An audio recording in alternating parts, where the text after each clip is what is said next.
Good morning. I am 5 minutes earlier today, so if you're watching this in recording, you're welcome to fast forward or hang out with us.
Good morning, Alice.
Good morning, Anira.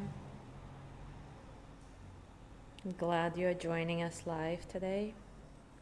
Good morning, Mary.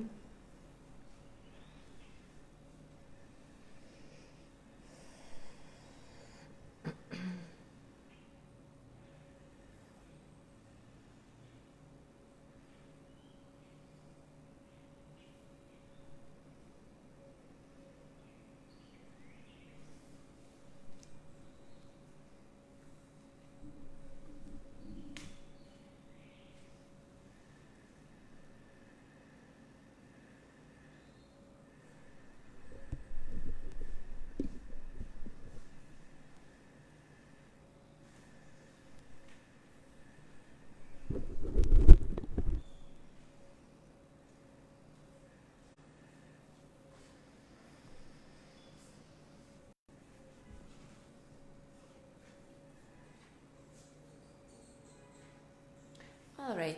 It is time for us to start.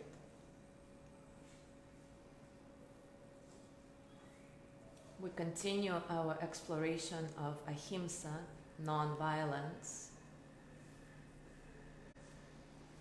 Today, before we start our practice, I would like to read a chapter from Tara Brach's Radical Acceptance book.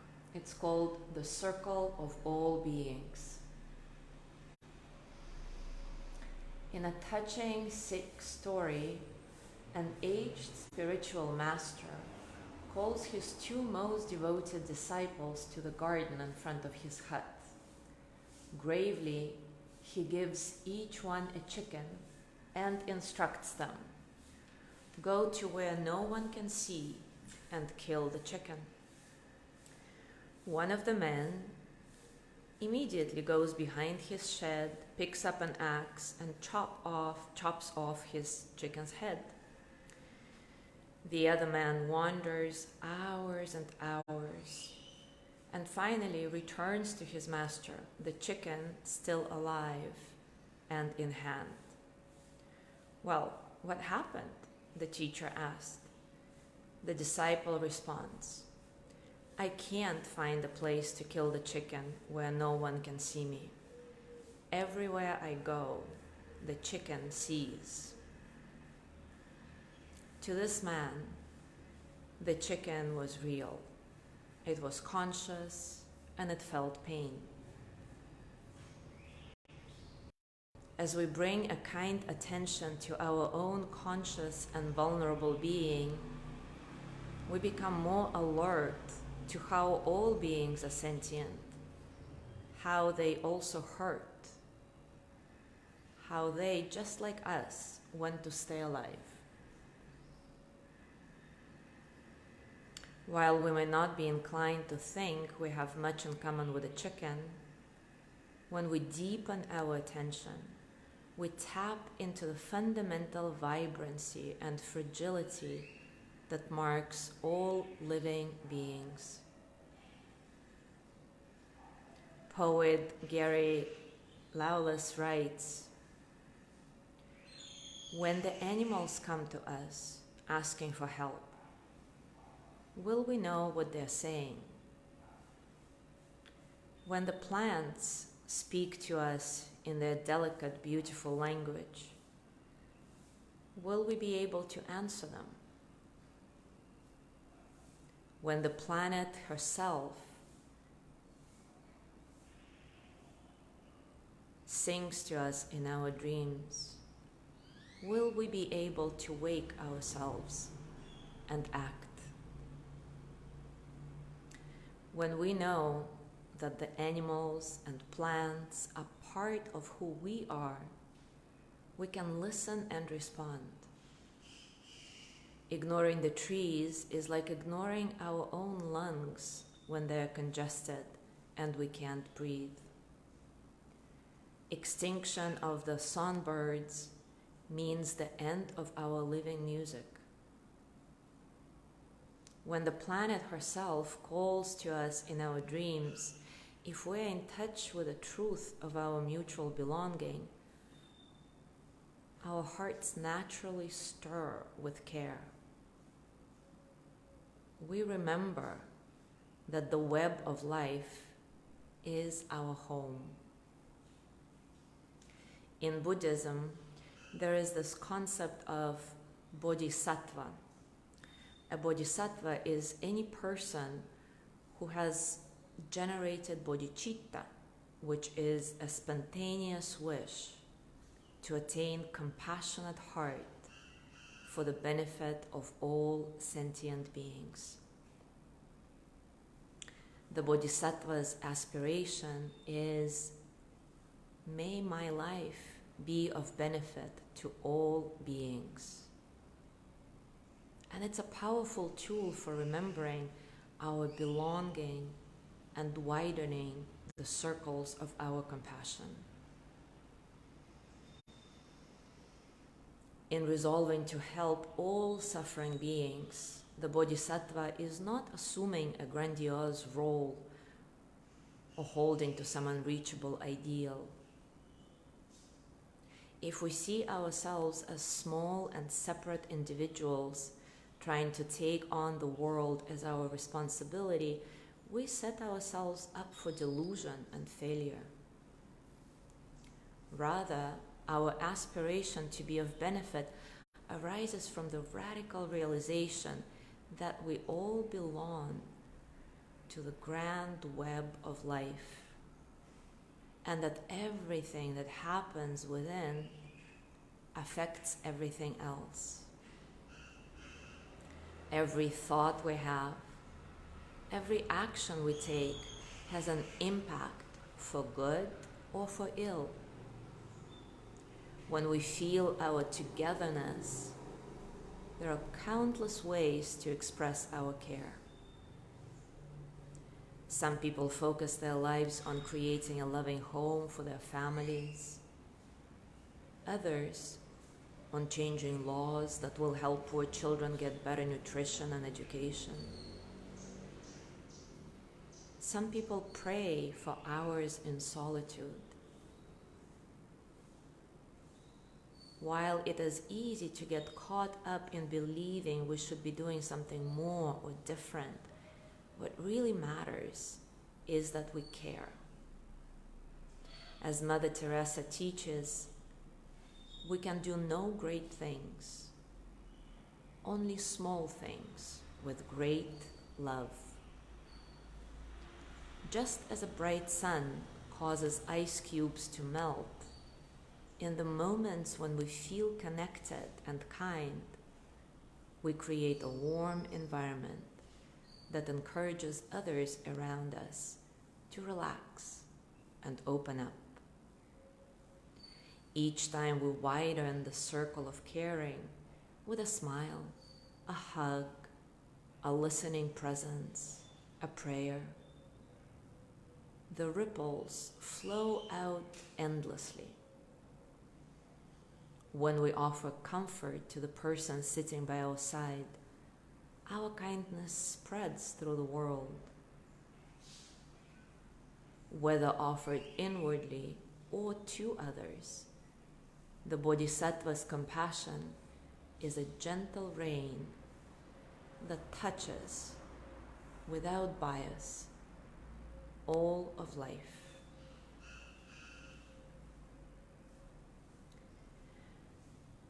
So take a comfortable position, and as always, take a few moments to acknowledge all the circumstances of your practice,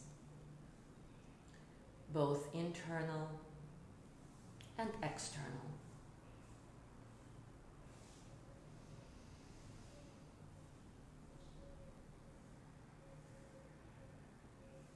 As you take this pause, inhabit it with all your senses.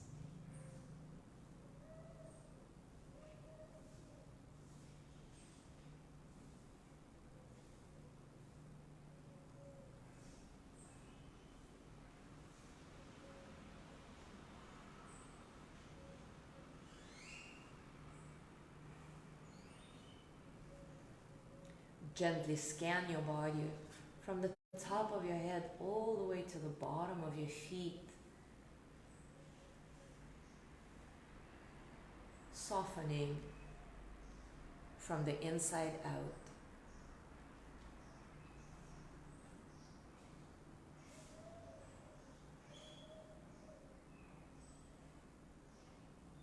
Allow your breath to be natural,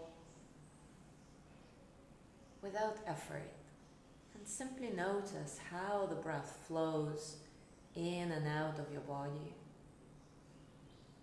how your body responds to your breath.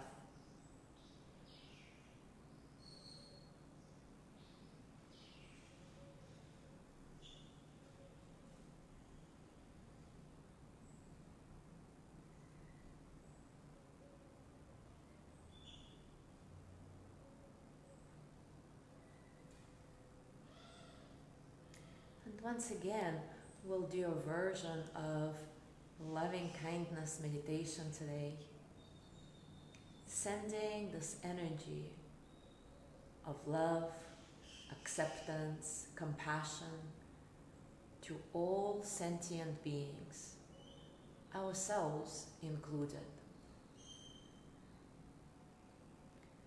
So when you feel ready, start repeating the traditional verses that I'm going to offer you in a moment, or your own words that may resonate better with you. You may want to put your hands on your heart and feel how compassion spreads out from the center of your heart into the world.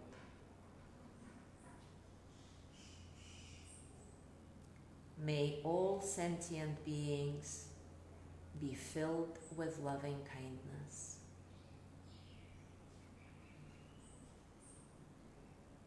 May we all be well in body and mind.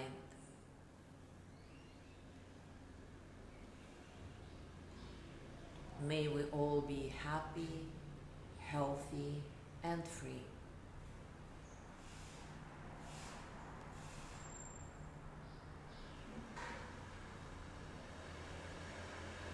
May we all touch deep, natural peace.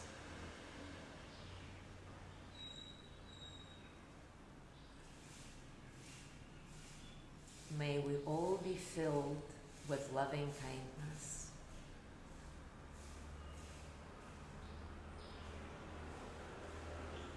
May we all be well in body and mind.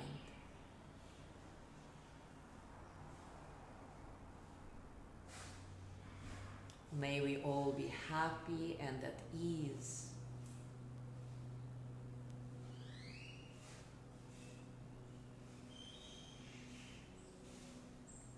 May we all touch deep, natural peace.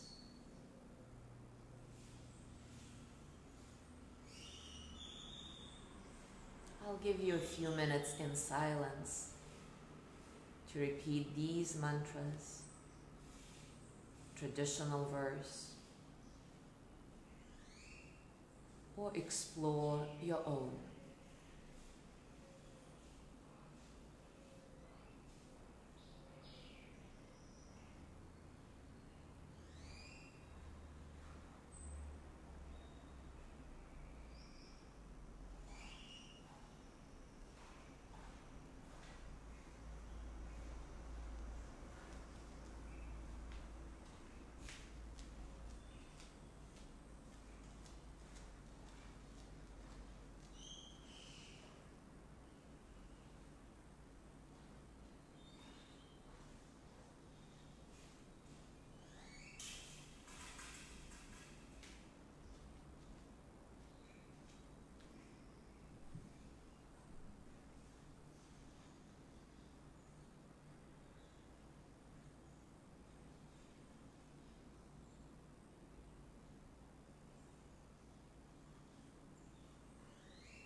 Take a nice cleansing breath. And as you go about your day today, see if you can notice all the creatures around you that you may not usually pay attention to. Animals, insects, plants. And explore your connection with all of it. Thank you so much for being here today. Have a wonderful day. And I will see you tomorrow.